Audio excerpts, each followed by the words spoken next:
a shot. I'll have that with the cigarette after I finish the taste. That's how grandmas do. You want the party? No, give me some whiskey.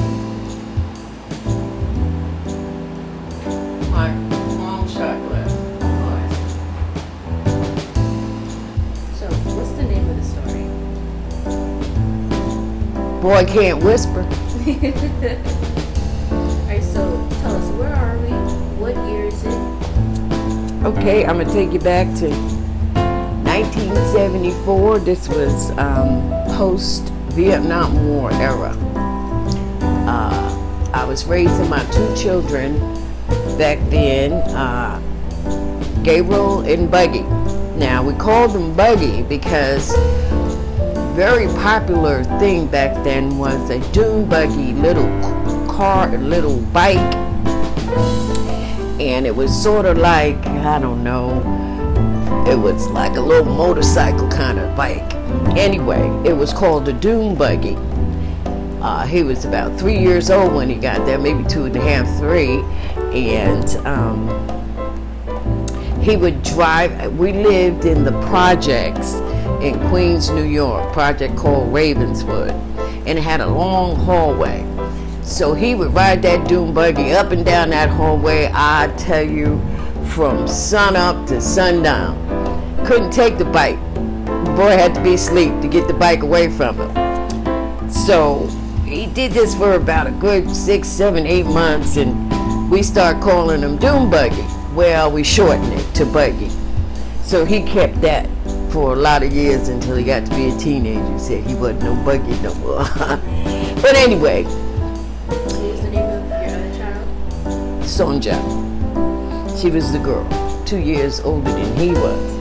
She was his, watched over him a lot because I had to work a lot. I was raising the kids by myself. So she became the watch over, take care of him. So I used to work nights, and I told them when I went to go to sleep that they had to be quiet and they had to whisper. Every day I could hear Buggy talking regular, and I said, y'all supposed to whisper because I have to get some sleep so I can go to work. And I tried to show Gabriel, Buggy, how to whisper. And I told him you had to press your out like this. And he said, okay, I can do that. And I said, okay, Buggy, whisper. Hi, Mommy! Never was a whisper. So I just told him to work at it. Anyway, this particular day, I was taking them out, and I lived in the projects, and it was, I had an elevator. So that was Vietnam era, and a lot of boys, young men were coming back, losing their limbs, mostly their legs. And they were always in a wheelchair. And I told Buggy, some soldiers come back and they lose their limbs. So he understood, that they lose their limbs and they're in a wheelchair. Well, anyway, we were getting on the elevator, and there was a young man who was in Vietnam and lost his legs.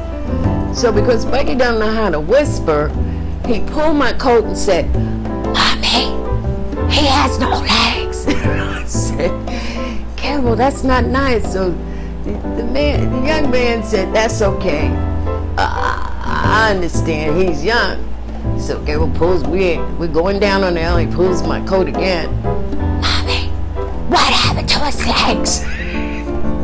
I said, Gabriel, that's not nice. The man is right there. And the young man started laughing. He said, that's okay. I lost my legs in the war. So Gabriel was like, okay. He couldn't figure out how his legs got lost. He was 3 or 4, and his rationale was, how did he lose his legs? How did they separate from him? So when we got off the elevator, the young man walked past and Buggy pulled my coat again and said, Mommy. He could still hear, the man was way to the door, and he could still hear him say, How did he lose his legs? What happened? And I said, Gabriel, the bomb, he was in war and the bomb took his legs. And Gabriel said, oh my goodness. I guess I'll never find them, huh?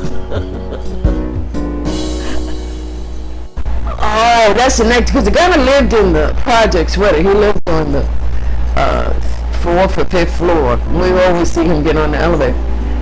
So I guess the guy really, Gabriel really felt sorry for him or something. And anyway, he had a collection of G.I. Joes. I didn't know Gabriel had the thing. And he took the legs off of his G.I. Joe. He knew G.I. Joe was Army. And I don't know why he thought that soldier wanted a G.I. Joe with no legs. But anyway, he had put it in his coat just in case we see him. And he did see him.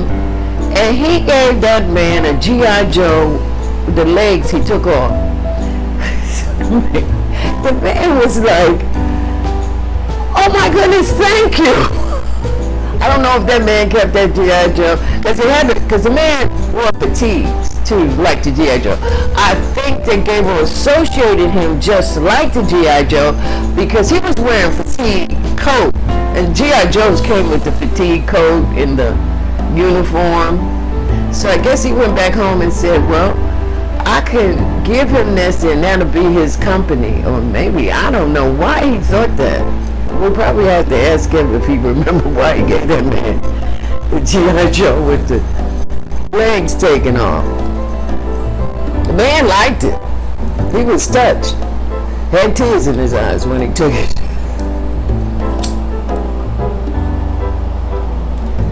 Who knows?